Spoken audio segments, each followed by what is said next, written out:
Turning now to the Democratic race, Hillary Clinton is moving closer to securing the nomination. The man still hoping to stop her, Senator Bernie Sanders, is here with us. Welcome, Senator. So right now, what is the goal of the Sanders campaign? To win the Democratic nomination and then to win the general election. Right now, we have about 45% of the pledged delegates. There are 10 states and some other contests coming up.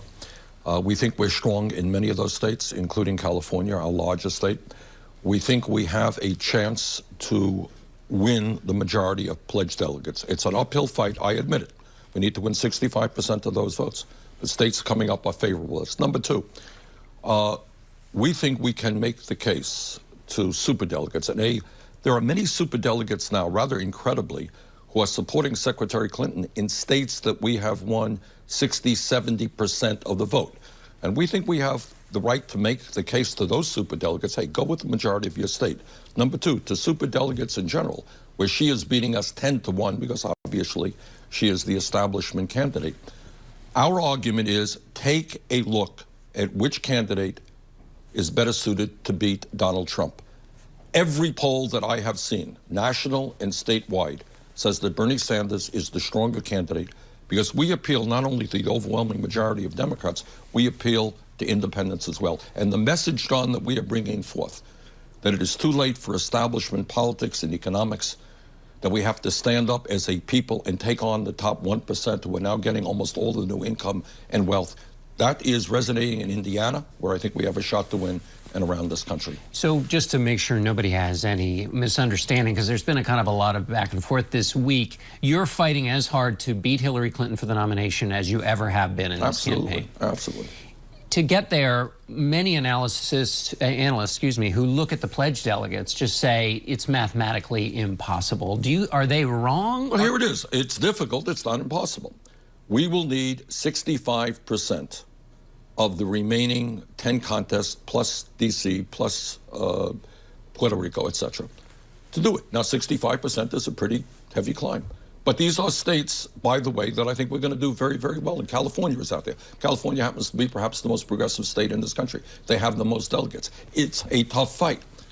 But the other point that we will make, again, is that if the Democrats want to defeat Hillary Clinton, if they want the campaign that has the excitement, the energy, the young people, a large voter turnout, I think our campaign is that campaign. Your campaign relies, it seems to me, very heavily on this idea of winning by superdelegates. In talking to your supporters over time before, months ago, they said superdelegates were unfair, it was anti-democratic, but now the Sanders victory march relies on superdelegates. No, John, no, that's not the point at all.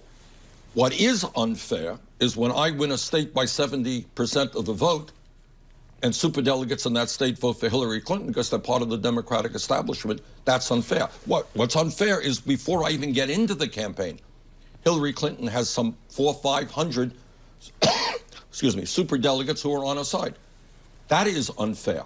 But it is not unfair to say to these superdelegates, to say, okay, look, do you want to defeat Trump, capture the White House, not give it over to some right-wing Republican, take a look at which candidate is better suited, according to virtually every national and statewide poll, to defeat Donald Trump. And I think I am that candidate. And what if a superdelegate is thinking about going to you, but Hillary Clinton won their state? Presumably they should stick with Hillary Clinton. Look, there's not a rigid rule. But I think, if you win, Hillary Clinton wins with 53% of the vote.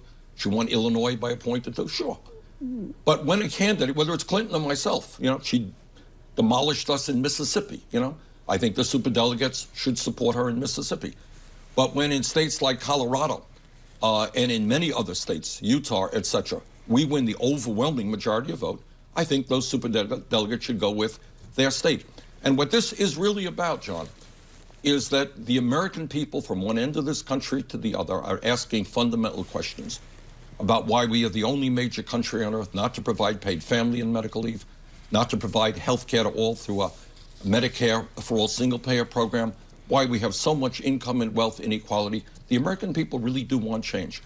And people who want change are going to come out to vote A large voter turnout means Democrats win. What's your response to your colleague, Senator Jeff Merkley, who supported you but said that if there's no viable path for you, that you should unify and that the party needs to be unified? Well, of course the party needs to be unified, and it will be unified after the convention in July. But this is what I believe. I believe that it is good for American democracy when we have a vigorous debate on the issues. And I believe it is good for the Democratic Party when we have a vigorous debate on the issues. I have tried throughout this campaign to run an issue-oriented campaign. And you know what?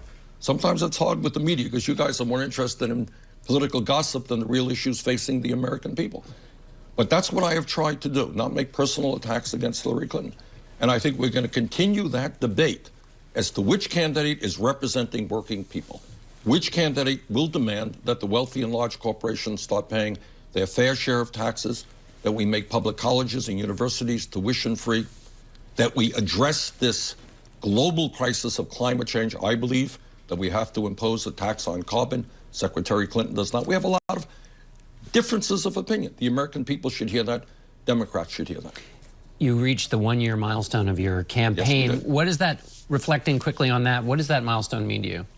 It means we have come an extraordinary distance in 1 year. You know, when we started, we were considered to be a fringe candidate. We have now won over 9 million votes. We've won 16 states. We have won in almost every contest a majority of people 45 years of age or younger, which means that our ideas are the future of the Democratic Party, that young people are now getting involved in a way that no one thought possible. I think what's going on now, people are looking at the status quo, John, and they're looking at the establishment, and they're saying, as a nation, we can do much better. We need real change. All right, Senator Sanders, thanks for being with us. My pleasure. We'll be back in 1 minute.